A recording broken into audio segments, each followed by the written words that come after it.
to Money Talk Viewpoint, the podcast for financial professionals, CPAs, attorneys, wealth managers, and trusted advisors who service the high net worth and family office. My name is Stuart Cruz. I'm going to be your host here. I'm president and founder of Cruz Asset Management. I'm a TEDx speaker, and I wrote a book called License to Steal: How to Turn Wall Street Greed into Your Game. So that's why I'm so excited to have Jeff on the show, because he's part of our virtual family office arena and one of the trusted advisors that we have at Cruz Asset Management. So Jeff, welcome to the show. Oh, you know what? Let me take a step back. I'm going to welcome you to the show, but I didn't even introduce you. Didn't even tell you about your background. So Jeff has worked his entire career as an insurance broker industry. He was co-founded BCU, and he was responsible for the national management of Aon's private risk management business. He's held various management and business development roles at Aon Corporation. He's a graduate of Loyola University. So now, Jeff, welcome to the show. Thank you, Stuart. I'm happy to be here. Oh, I'm excited to have you on. So you spent your entire career in insurance, that's right? That's correct. Believe it or not, not many people. About that journey, what drove you to insurance? Most little kids don't wake up, nor do they wake up to want to be a financial advisor. But what drove you there? Well, I think, and this probably rings true for you, Stuart, as well. Kind of what has kept me in the insurance business and aligned with quite a bit of satisfaction in the industry is my desire to serve and help people. That's at the core of what we do, and I know what you do, Stuart. The types of clients that we work with, individuals and families that have more complex insurance portfolios, whether it's multiple homes or needs for high limits of liability due to the amount of assets that they want to protect. At the end of the day, those clients are just looking for help, and that's kind of aligned with our mission here at BCU. Yeah. So you specialize in the high net worth and family office space, is that right? We do. Okay. Yeah. So tell me a little bit more about the difference between, just a normal insurance broker and somebody like what you guys do, where you're specializing. What are the different needs of people in that? Well, most insurance, property casualty insurance transactions, and what we're talking about here is kind of the basic stuff: home, auto, umbrella or excess liability, and then you can get into kind of some of the more exotic things like fine art, large jewelry collections, yachts, those types of things. Oh my gosh, Stuart, I just lost my train of thought. Well, get me back to the original question here. Well, it was really about what's the difference between servicing just kind of the normal clientele. Thank you. So in general, the insurance transaction process is, generally we've been conditioned that it's about speed. Give me 15 minutes and I'll save you 15%, or, it's about speed and savings. And, really what makes us a little bit different, or what makes us different is really it's about efficiency. And what I mean by that is, our clients that we serve really are looking to utilize their insurance in a rather specific way, and that is to protect against large loss events, which is really how all of us should use insurance. Given that, rates for all of us are increasing 10, 20% at renewal without claims, you really want to be judicious. I think that's what makes us different, is we're really approaching this from, the client's perspective of how they're likely going to utilize their program and structuring the coverages accordingly. And a very simple example of that is deductibles. So oftentimes, someone will buy a house, they'll call their insurance agent or broker, and that broker will provide them with a homeowner quote. And there'll be no discussion about really, how do we make this quote align with how you utilize it? So we'll oftentimes review a prospective client's current insurance program, and they might have a $5 million home with a $1,000 deductible. So, again, a very, very simple example of, how that coverage really, one, is not efficient. That client is paying to insure down to $1,000 loss events, which comes at a premium. But also, that's not how that client is going to use their insurance. So kind of restructuring it and taking that $5 million home policy and giving it a $10,000 deductible, can more than compensate in terms of premium savings for the step up in deductible that they're taking out.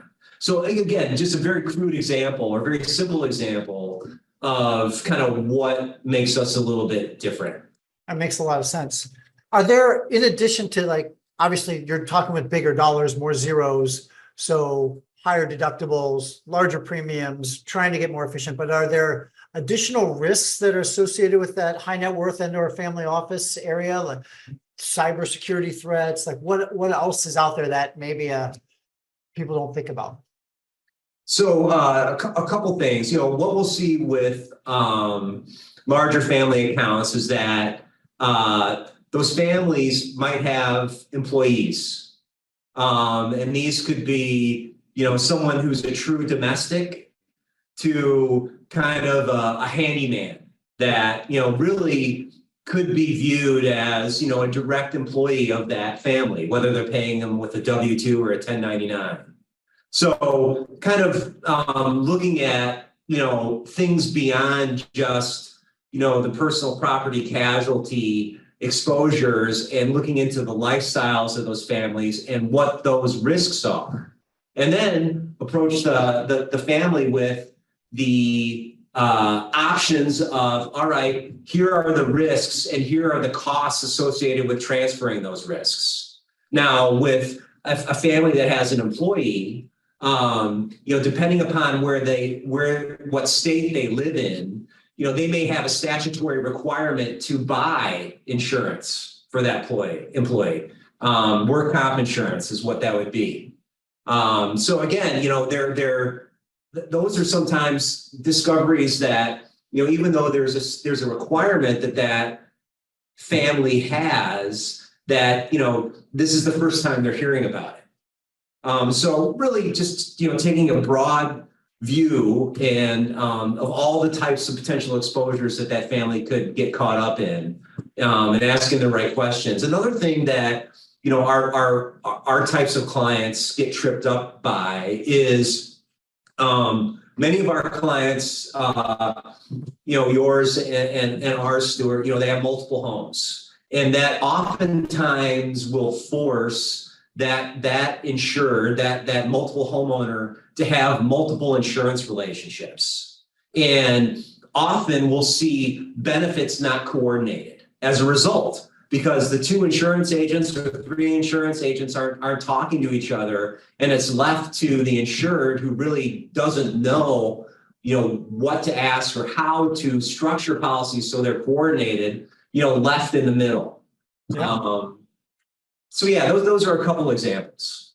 It's interesting you brought that up. You're dovetailing into another question is oftentimes our clients are tasked with that of coordinating all of the other professionals, and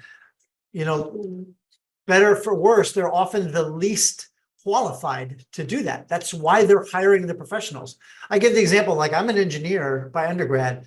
I theoretically know how a car works, but I couldn't tell whether one mechanic is better than the other mechanic. I just don't have that knowledge set. It's just not in my wheelhouse, right? But the client themselves now has to go out and talk to multiple insurance agents, multiple advisors, CPAs, and try and coordinate all together, which is a daunting task. So the question I was going to ask you is, how valuable do you think it is to work with potentially competitors and or other professionals in their network?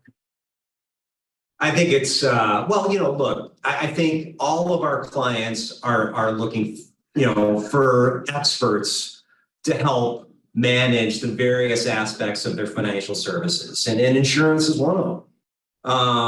So I think, I just think that kind of manager role is something that is being sought out.